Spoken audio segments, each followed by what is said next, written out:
It took the jury less than 3 hours to find Karmelo Anthony guilty of murder, and then another roughly 3 hours to determine that his punishment would be 35 years in prison. And now there are some new questions being raised, and especially being raised by Karmelo's parents, about how the defense approached this case that we're So do you believe your son received a fair trial? No. Absolutely not. Absolutely not. Absolutely not.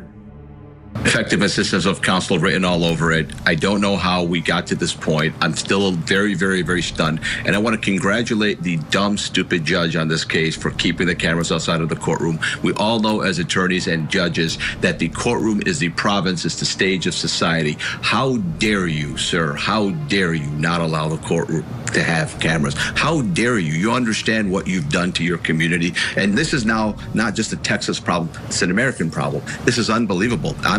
Eric, was it a mistake not to encourage the client to testify?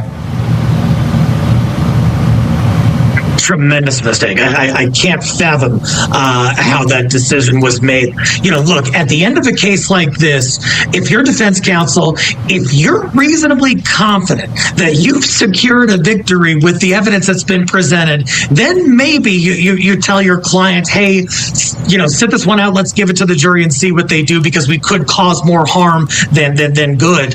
But that was not the case here. The defense was in by no means a secure position. Would have had an army of people ready to go. Are you kidding me? I would have had because if you're practicing in Texas, you know the drill. You have all the PE coaches, the Boy Scouts, everybody's in the hallway ready to go. If we're on standby, we know this is happening. I am so highly disappointed that the only witness that they offered for mitigation is just his mom. Thing is that when I seen that they had an actual activist and they had a legal team and they didn't have no black people on the jury, that would not have happened on our watch. I don't understand how that was even able to go further than that. That should have went to the First Court of Appeals. Then after the First Court of Appeals, then it go to the Fifth Circuit Court. We would have took it all the way to the Supreme Court. That didn't happen. That there could have been a credible argument that he was not guilty of murder and not guilty of any crime, if you will, because the force that was used, and when you enter into an affirmative defense, which is self-defense, the force that's used matters. It's what is that force in reaction to?